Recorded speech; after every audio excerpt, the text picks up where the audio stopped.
México es un país que recibe muchísimos migrantes, pero también tiene un gran flujo de migración interna. En el capítulo de hoy vamos a hablar sobre el impacto de la migración en la salud mental. Pensamos que somos de varios lados, pero en realidad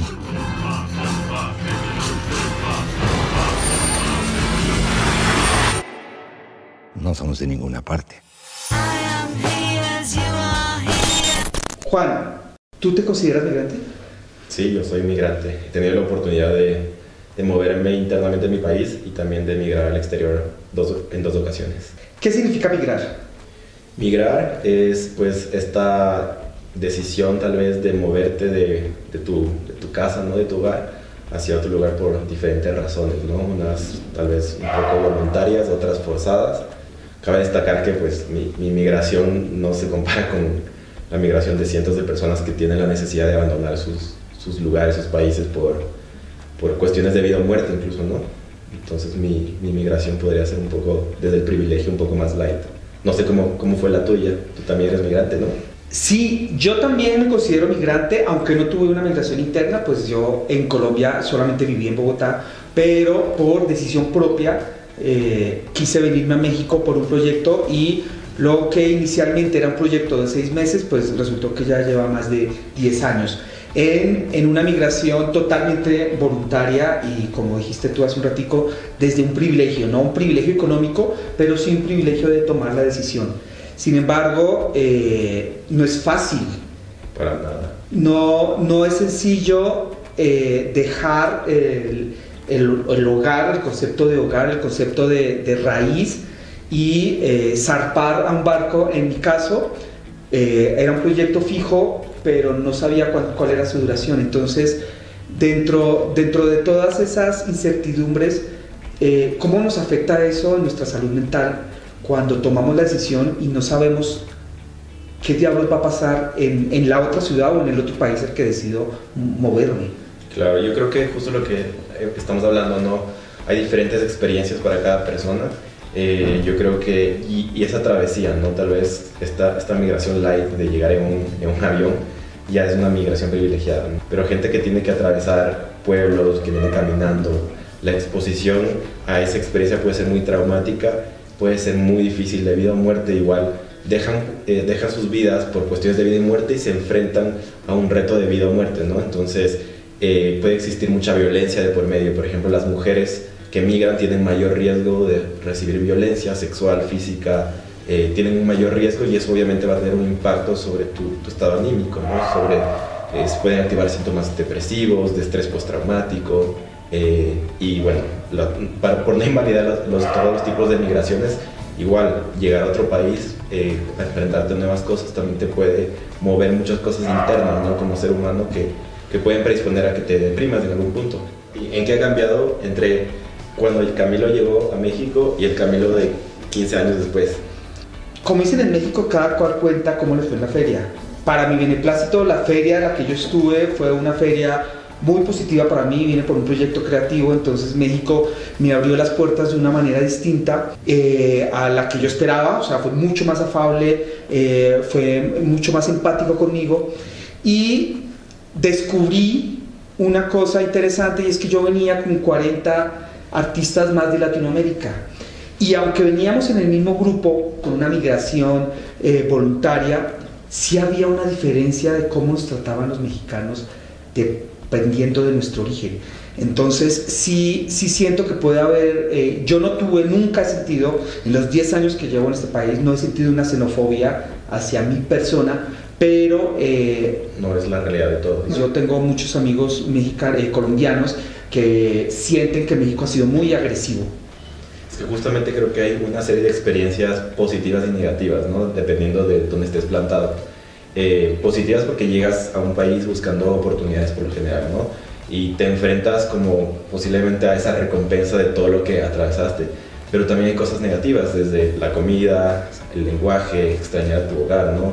Desde cuándo lo llamamos hogar o no lo llamamos. Entonces es un conflicto que se te presenta, ¿no? Tengo una amiga que decía que cuando uno migra se desenraiza y se vuelve a plantar en otro lugar, y ese proceso es un proceso de encontrarte a ti mismo, de reflejarte, que te puede mover muchas cosas, ¿no? Entonces y sumándole todo esto, todas las experiencias externas como la xenofobia, los problemas económicos que tengas al inicio para sobrevivir, la violencia que resisten en el proceso, como todas estas personas que migran y cruzan fronteras, ¿no? Entonces hay muchos estímulos que llegan positivos y negativos que tienes que procesarlos e internalizarlos, porque al final tu hogar eres tú mismo, ¿no? Donde tú camines es tu hogar. Y internalizas todas esas cosas, como ir construyendo tu casa de nuevo, ¿no? No solo lo decoras por fuera, pero lo vas decorando entre esas experiencias positivas y negativas. De hecho, creo que me encanta mucho y tuve muchísimo eco con la película de Iñárritu de Bardo. This is not your home, sir. You cannot call this place your home. Donde cuando tú llegas a Migración México y te preguntan dónde es tu hogar. Entonces, creo que por los años que yo ya llevo, yo ya hice mentalmente mi cambio de hogar, de reconocer dónde quedó mi raíz, y donde ahora se está construyendo como otra realidad, ¿no? Entonces, es el entorno lo que nos obliga a ser resilientes. Habría como alguna resiliencia inherente al migrante que precisamente por la motivación, por la razón tan fuerte, como que te obliga, pucha, es que usted tiene que seguir adelante y tiene que resolverlo como sea.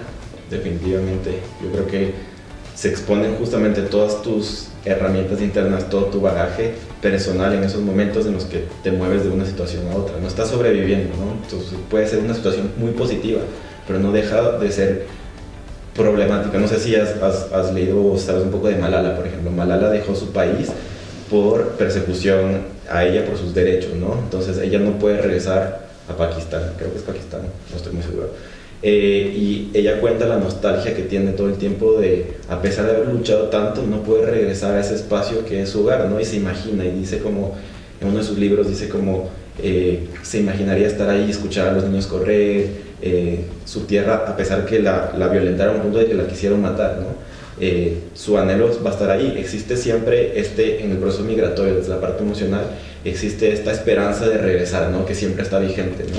Que siempre está ahí para diferentes situaciones, ¿no? Tal vez para uno está la probabilidad de regresar, pero tal vez para otros no hay ninguna probabilidad de regresar. Entonces hay una nostalgia de lo que dejas, pero también una esperanza de tu futuro, de lo que anhelas, si es que anhelas regresar, ¿no? Eso se puede ver reflejado justamente con la migración interna, ¿no? La gente que llamamos que viene de las provincias, que no hacen parte de estos grandes centros de aglomeración urbana, las grandes urbes, sino de los pueblos o de los estados aledaños, que van a estas ciudades y todo el tiempo están añorando y están recordando su hogar, y digamos que hay una posibilidad un poco más tangible de regresar en vacaciones, en final de año, y como está cercano eso a migrantes que, pues, sí, a mí me encanta viajar a Colombia, pero pucha, no lo puedo hacer tan seguido, y como pero aquellos, pero puedo, exactamente, pero hay otros, aquellos refugiados, por ejemplo, que por su condición legal no pueden regresar a su país. Justo me pasó algo curioso. Fui a Tijuana hace unos meses y creo que lo que más me impactó fue ver la frontera, ¿no? Ver la frontera cómo atraviesa hasta el mar. O sea, para mí la playa significa como, no sé, libertad, como todo lo que significa el océano, tan abierto, un mundo tan grande, y que esté dividido me causó un impacto tan grande lo que significa esa raya imaginaria, ¿no? Para miles de personas que me contaban que venían migrantes del lado de Estados Unidos, mexicanos, a comer con sus familiares en la franja, ¿no? Y lo que significa para muchas personas estar del otro lado. Entonces yo literalmente puse mi pie en Estados Unidos y luego en México y decía lo que significa para esas personas cruzar eso, algo tan simple, una raya, pero es cuestiones de vida y muerte, ¿no? Ese tema de la frontera, la primera vez yo la conocí en Mexicali, y ver este gran muro y decir, aquí comienza Latinoamérica, o sea, aquí no termina, sino aquí es el inicio de este gran barrio que llama Diana Uribe, que somos los pueblos latinoamericanos, y me parece súper interesante el tema de los fronterizos, es decir, todos aquellos que viven en todas las ciudades alrededor de la frontera de México-Estados Unidos, puntualmente, que todas las fronteras son distintas, todas las fronteras son únicas, pero esa frontera que es la que impide este sueño americano, ¿no? La que hace que los latinoamericanos que podemos venir de Sudamérica, Centroamérica en estas caravanas, pero justo ahí llegamos a este gran borde que nos retiene. Pero la gente fronteriza lo vive de una manera distinta. Totalmente. Digamos que no tienen por qué calcular y sí reconocen pues, que vienen estos migrantes que la están pasando mal, pero el cruzar a Estados Unidos, el cruzar a San Diego, el cruzar al Paso, el cruzar a Nuevo Laredo, les es tan cotidiano, pero que implica que ese es el sueño de cientos de miles de personas que quieren esa oportunidad. Que dan su vida por eso, ¿no? Y que la han perdido muchísimo. Que la han perdido. Entonces, no porque sean correcto o incorrecto, sino pues cada cual vive la naturaleza, pues vive su cosmovisión de acuerdo a lo que les tocó vivir. La condición de cada uno. Y por ejemplo, justo esa condición del documento, ¿no? Del identitario, de cuál es su ID, usted quién es, quién lo respalda, es decir, qué escudo, qué república te representa como ser humano, como persona.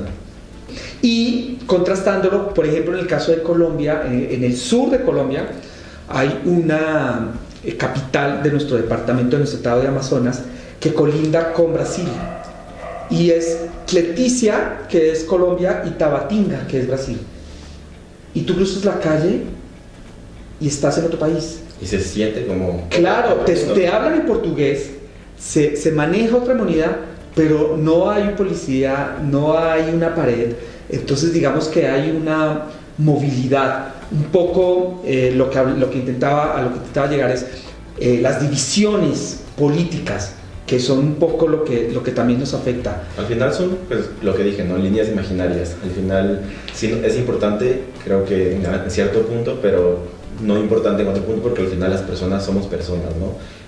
No sé, en el sur de Colombia los pastusos comen cuy igual que en Ecuador, ¿no? Su acento es un poco más parecido, entonces ahí nos habla de que desde mi cosmovisión las fronteras son absurdas, ¿no? Hay un derecho humano a migrar, o sea, existe, nosotros tenemos el derecho ante la ONU de poder cambiar un país a otro, pero las políticas migratorias hacen que ese derecho se complique un poco más, y para unos ciudadanos más que para otros. Es como si hubiera una calidad en la ciudadanía, y al final creo que eso pega también en nuestra salud mental. Totalmente. Y en mi caso particular, yo veo como muchos colombianos aquí en México están todo el tiempo pendientes de cuándo juega selección, cuándo hay un festivo, como buscando anclas para atarse a sus espacios, a esa nostalgia del migrante.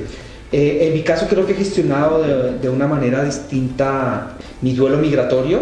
Creo que he procurado como mimetizarme más con el mexicano.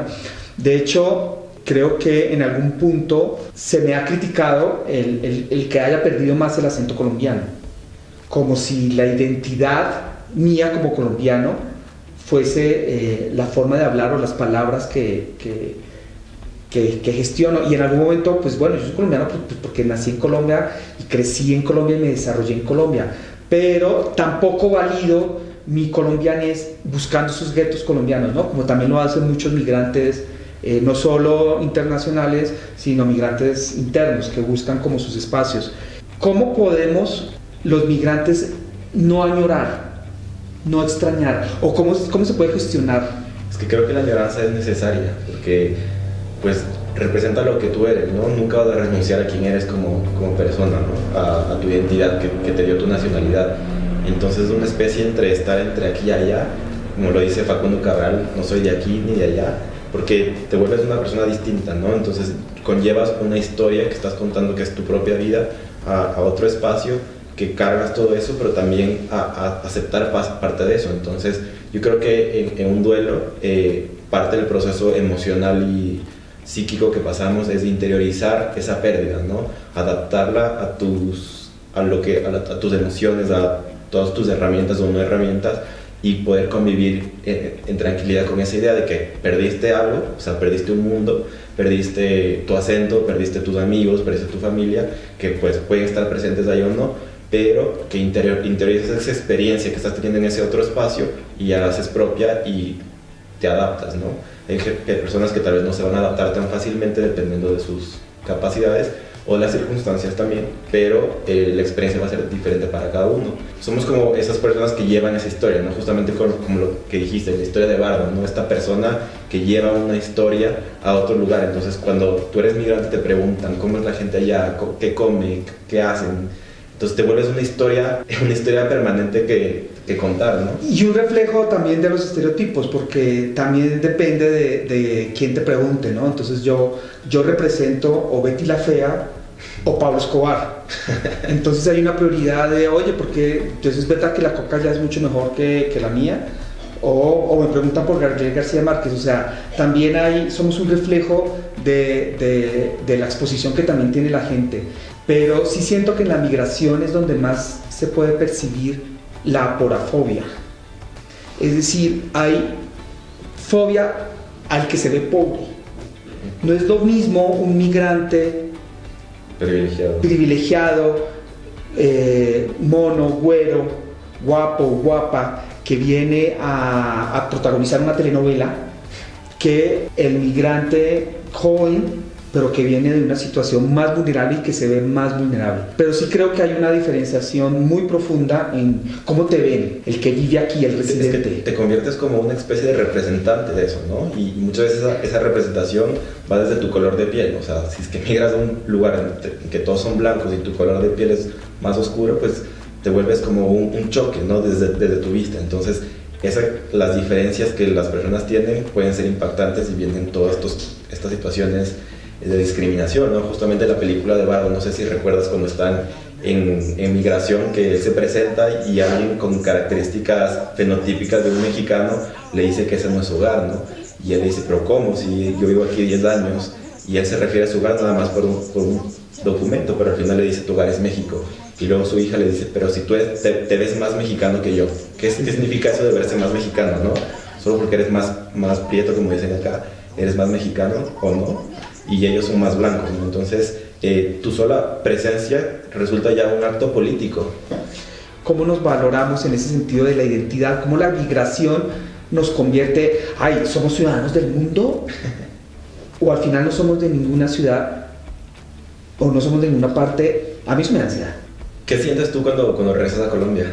¿Qué emociones sientes? Es súper complicado responder eso porque a veces hay como un reproche de es que usted se fue y una culpa, como una culpa, como si quisieran ponerte la culpa. Pero sí siento que es real el reproche de mis amigos, de mi familia, que ya no vi cómo creció mi sobrino, que ya no vi cómo nació el primer hijo de una amiga. Entonces definitivamente al tomar esa decisión de emigrar me pierdo de cosas, me pasan otras cosas, pero ya pues la relación con los que yo tenía era distinta y ese mismo espacio también ya cambió. Ya la Bogotá en la que yo crecí no es la misma Bogotá, los precios cambian, entonces ya la relación, todo me parece carísimo. Como que el costo de vida subió un montón. Pero, ¿qué emociones crees que te desata el llegar a casa? Me da satisfacción el reconocer los espacios lindos. Yo me quedo con lo positivo, el caminar por las calles que caminaba yo cuando era estudiante, iba a la universidad, ver los contrastes que no hay aquí, ¿no? Ver los Andes. Como recordar dónde fuiste feliz. Exactamente, como lo decía Borges, que uno no recuerda los espacios sino los momentos en los que fue feliz y por eso digo que procuro ser positivo. O sea, no me acuerdo todo lo negativo que me pasó, sino de volver a vivir esos, y de hecho hago las mismas caminatas, los mismos rituales que me daban felicidad, los procuro volver a hacer, pero también sé que me perdí de cosas. Como yo lo decías tú hace un rato, no soy de aquí ni soy de allá. Sí me recuerda, entonces es una sensación de contraste todo el tiempo. Y cuando ya es el momento de regresarme, pues ya no quiero irme a Bogotá.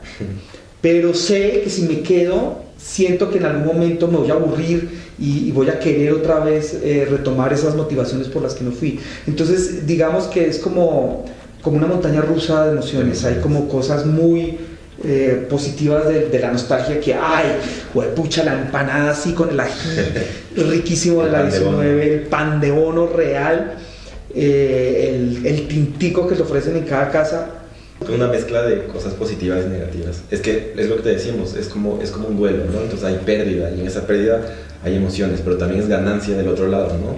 De cosas positivas que adquieres y que son experiencias súper bonitas que muchas veces tienen, ¿no? Y siento yo hablando con otros migrantes que no todos logran hacer la transición del duelo. Entonces hay muchos que se anclan, se quedan atados como en esa añoranza hasta que se regresan. De hecho tengo familiares que estuvieron en Estados Unidos, pero no, Colombia me jala más, gano mejor en Estados Unidos, mi calidad de vida. ¿Dónde eres más feliz? Exactamente, donde mi calidad de vida es mejor. ¿O dónde soy más feliz? Pero no soy feliz. Entonces me regreso donde mi calidad de vida es distinta, pero soy más feliz. Entonces creo que sí vivimos como constantemente en un examen. A mí no me genera ansiedad eso, pero por ejemplo ahorita con la pandemia sí fue como la primera vez que no puedo ir a Colombia. Entonces la restricción hace que la negociación emocional sea distinta. Pucha, la prohibición, el no poder hacer algo, pues te lo vuelve más difícil, ¿no? Entonces en la pandemia fue muy complicado porque pues no, claro, era un evento pues global que no era personal contra Camilo. Te hago una pregunta que a veces muchas personas se preguntan, ¿no? Como tal vez en el tema de la muerte, ¿no? Que estamos hablando mucho del duelo. ¿Dónde te gustaría a ti que estén tus restos de Camilo? Juepucha, creo que es la pregunta fundamental y antes de contestarte dónde me gustaría morir, creo que algo que descubrí aquí en México, que fue la vez que me sentí que México era mi hogar, fue cuando enterré a mi primer amigo, que fue, para mí, representó como, juepucha, este espacio ya se vuelve como un espacio importante, como un espacio sagrado. Y cuando, en mi caso, cuando vives en México, que tiene una relación con la muerte, la sugestividad de muertos, el hecho de que en Ciudad de México se mueva todo el tiempo, bueno, más que por lo menos en otros lugares donde yo había vivido, sí hace que la muerte esté mucho más cercana. Entonces, en el último temblor del 2017, a mí me cambió mi concepción de la muerte. No, a mí me cambió el recordarme que la muerte está más cerca de lo que yo pienso. Que existe, ¿no? Que existe, que no es así tan externa, sino que en cualquier momento me puede pasar. Entonces fue cuando decidí comprar literalmente los servicios funerarios. Okay. Pero no desde una concepción del deseo de querer ser enterrado acá, sino desde la practicidad. Y ¿qué quiere decir? Que yo pensaba si a mí me llega a pasar algo, a mi familia en Colombia la voy a problemar. Entonces prefiero solucionar ese tema y que esté ya resuelto, pagado. Entonces es un tema más como de organización. Y creo que muchas cosas yo gestiono a partir de la practicidad, siendo migrante. Pero te pregunto, emocionalmente, ¿qué significaría eso? ¿Tu lugar de muerte o tu lugar donde van a estar tus restos? En lo personal no tengo ninguna relación con la osamenta. O sea, a mí que me echen candela y que con mis cenizas, como mi papá, hagan lo que quieran. Sí me gustaría que una parte estuviera en México y otra parte estuviera en Bogotá. Eso a donde quería llegar. Y otra parte estuviera en la finca. ¿Por qué? Sería como permanecer en el tiempo, en los lugares que me hicieron feliz. Pero que mis restos estén en cualquier lado. O sea, no te importa mucho dónde esté. Me gustaría, como te decía, Bogotá, México y la finca de mis abuelos, porque fueron como los tres espacios que más añoro. Claro. Pero te pregunto eso porque justo creo que en ese aspecto hay muchas emociones de por medio, ¿no? Todavía está esa añoranza de que perteneces a un espacio, ¿no? Donde fuiste feliz, donde inclusive fuiste muy triste, puede ser también, ¿no? Pero de alguna manera tienes una red de conexiones emocionales, de recuerdos, de lo que te representa como ser humano, como quién eres como sujeto, ¿no? Entonces, justamente el duelo, por ejemplo, la película de Bardo, que la hemos nombrado varias veces, habla mucho del tema de la muerte, ¿no? Como el tema de su muerte de su padre, en esa escena en el baño, ¿no? Como, ¿qué significa? Nuestros países significan nuestra madre, nuestro padre. Justamente ese tema de la familia y de los padres es bien interesante. En el caso, tengo que atravesar desde la primera persona. En Colombia es muy fuerte el que los papás entrenen a sus hijos. Entonces, en ese caso, es fuertísimo porque estamos acostumbrados. Yo crecí en la violencia colombiana de los 90s y los 2000s, donde pues era lo común, los desaparecidos de las madres de Soacha. Bueno, son unos temas muy complicados. Y justo hace poco tuve el encuentro con un amigo que se muere, un amigo colombiano que se muere aquí en México. Y la familia se aferró, se ancló a querer devolver el cuerpo. Entonces me hizo como un montón de cosas de claro, lo fuerte de es que quiero enterrar a mi hijo.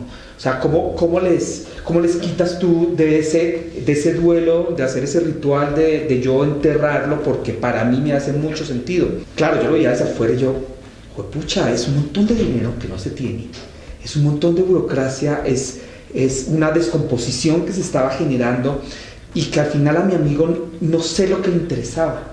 Claro. Y bueno, que es un tema que luego hablaremos en otro programa, que es este tabú de la muerte.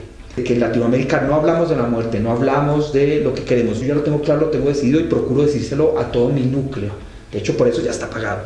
Pero no necesariamente es así. En Latinoamérica le tenemos un miedo a la muerte y a hablar de la muerte. Pero definitivamente muchos migrantes, cuando toman la propia decisión, el detonante de salir de su espacio, es una moneda al aire porque no saben. Y efectivamente muchos se quedan, o sea, la muerte está mucho más cercana precisamente en ese proceso migratorio. Nosotros afortunadamente lo podemos hablar a posteriori, pero muchísimos migrantes y familias de migrantes pierden a sus seres queridos y sobre todo también queda ese duelo para las familias de que el migrante pues o también desaparece, es secuestrado, no se sabe noticias. Digamos que sí es un tema que, aunque pueda estar solucionado para algunos, digamos que sigue siendo muy, muy relevante. Como dijimos, ¿no? Como para muchas personas puede ser una experiencia de vida o muerte. Tengo un amigo que cuando vivía yo en Estados Unidos, bueno, no era mi amigo, un conocido que se cruzó la frontera de Estados Unidos 4 veces desde El Salvador, ¿no? Entonces cuando yo escuché eso dije, o sea, si para mí la idea de cruzarme una vez suena terrorífico, ¿no? ¿Cómo sería para él hacerlo 4 veces? Y me contaba sus experiencias, ¿no? De lo que era ese proceso horrible, ¿no? Y me parece interesantísimo porque, claro, desde afuera uno dice, ¿cuál es la motivación? ¿Cuál es el detonante tan fuerte que después de haber vivido la travesía una vez y te regresas, es tan conflictivo tu espacio que intentas volver a replicar a ese mismo riesgo y volverlo a pasar, pero aún así tu situación sigue siendo tan complicada que esa es la parte que a veces nos falta en la empatía, ¿no? Pues pucha, ay no, pues es que para qué gastan tanta plata, pero para qué se meten con un coyote. Bueno, todos trabajamos con las herramientas y con la información que tenemos a la mano, ¿no? Pero definitivamente sí tenemos unas circunstancias en la que reconocer las necesidades de muchos, de miles, ¿no? De montones que efectivamente prefieren volver a replicar esto que vivir lo que están viviendo en ese lugar. Claro, que es fácil verlo desde afuera de, bueno, con toda esa plata, ¿por qué no montan un changarro de perros calientes en su barrio? Bueno, muy probablemente económicamente el cálculo matemático da, pero pues hay unas pandillas o puede haber... Son un montón de contextos que realmente desde afuera es bien difícil. A mí me hacían preguntas como, ¿cómo? ¿Dejaste a tu familia? ¿Cómo? ¿Te viniste solo? O sea, ¿y cómo haces?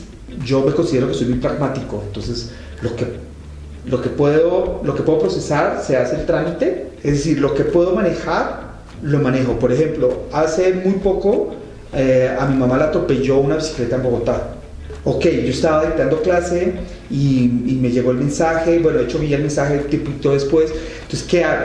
O sea, cojo un avión y me voy inmediatamente a Bogotá, no, pues a mi mamá ya la está atendiendo, entonces, ¿qué sentido tiene? Me siento culpable, no estoy ahí cuando me necesitan, entonces como, pues, ¿tiene sentido que vaya allá? No, pues no, porque ya no soy doctor, yo no soy ortopedista, yo no le voy a poner el yeso. ¿Le puedo dar ánimos? Bueno, pues hay otras herramientas que me permiten, y no porque quiera hacer una lavada de manos de que bueno, no es mi responsabilidad, ya fue la mensa que se puso ahí en la tela de bicicleta, porque así pasó, pero efectivamente si lo puedo resolver, si puedo activar algo, pues lo hago. Pero te genera muchas emociones, ¿no?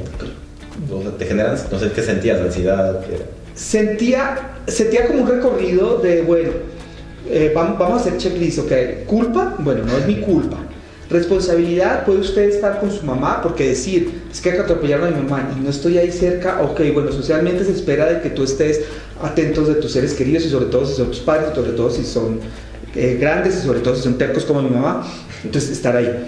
Entonces hago como todo un recorrido de emociones, bueno, entonces listo, ya, se atropelló, fue real, fue grave, se partió un brazo, bueno, medianamente grave, no fue un carro, no está consciente, logré hablar con ella, entonces se resuelve hablando con ella, se lo pregunté también, o sea, porque unas cosas son mis procesos y otras cosas son los procesos de ella madre. Si es súper fundamental para ti que yo esté allá, pues puedo hacer lo posible por llegar allá. Entonces como que no era tan necesario, pero sí creo que como migrantes sí tenemos como otro kit que manejar en nuestra salud mental, ¿no? Tenemos que estar haciendo chequeos todo el tiempo de, ya le hablé a mi familia, cómo me siento yo, cómo están allá. Sí cargamos como con más otras responsabilidades, no digamos que más, y que como siempre, no siempre tenemos las herramientas para manejarlas. Cuando me vienen a mí estos, lo que yo llamo espasmos de nostalgia, que no sé si a ti alguna vez te ha pasado, a mí me pasa que me despierto en la mañana y digo, quisiera estar en Bogotá en este momento para irme a comer una chamba. Y tengo el deseo, hijo de pucha, pero no lo estoy, pero quisiera. Entonces como si fuera un ataque de pánico, porque es físico. Y no, ¿lo puedo hacer? No. ¿Tiene sentido hacerlo? Pues no.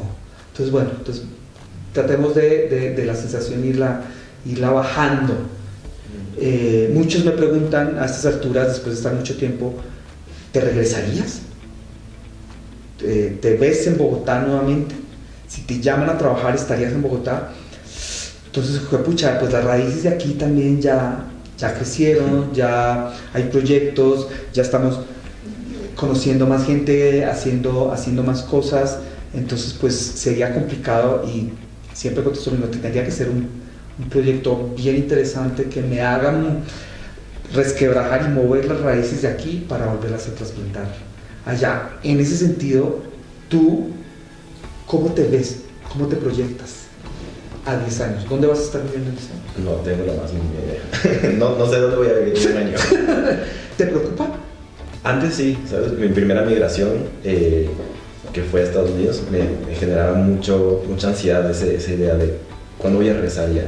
Ahora, después de esa experiencia, me la tomé un poco más relajado. Ahora siempre me preguntan, todo el tiempo me están haciendo esa pregunta de ¿qué vas a hacer después? ¿No? Porque tengo un tiempo establecido acá y la verdad no lo sé. O sea, no quiero aferrarme a ningún futuro porque me da mucha ansiedad, me genera ansiedad el pensar de qué es lo que voy a hacer siguiente. Quiero asentarme acá, quiero enraizarme porque estoy en ese proceso, porque bueno, yo llevo menos tiempo acá y no quiero estar ansioso, entonces no pienso en eso por ahora.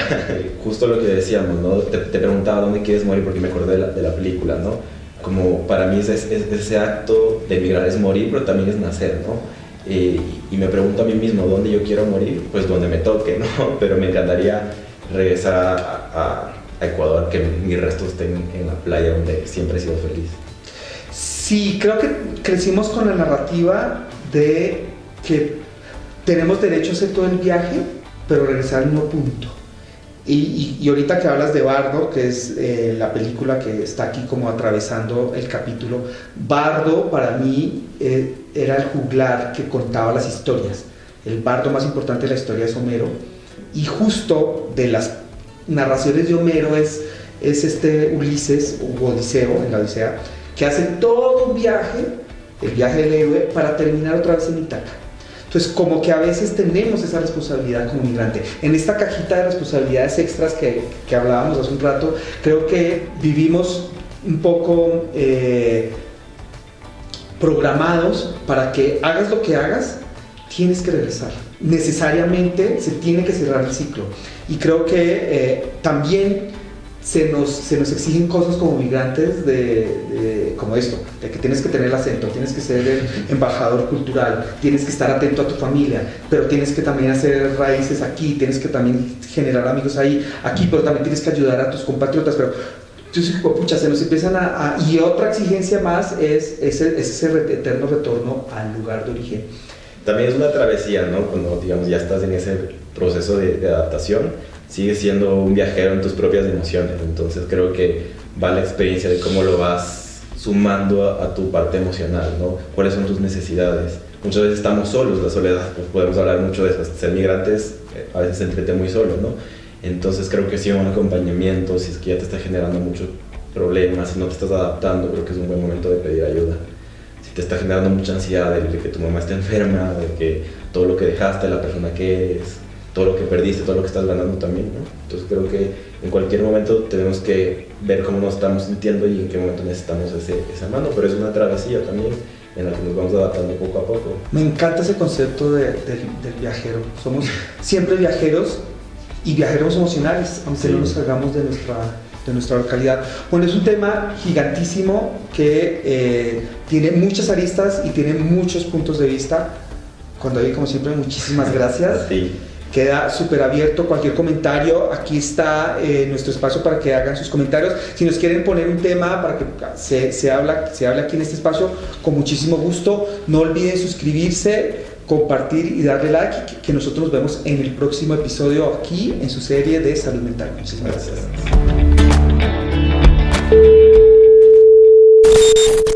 En el capítulo de hoy vamos a hablar sobre el impacto de la salud mental. Colombia, pero Otra vez, panza. exacto, necesitas Ay, ahora yo. escuchar la pantalla. Ay, Y ella se aguanta. Los tapatíos, entonces vamos a comer aguadas, yo no Aguadas. busco. ¿Cómo? ahogada. ¿Y qué dije yo? Agua. Eso está políticamente muy incorrecto. Y el riesgo a la muerte en el propio camino.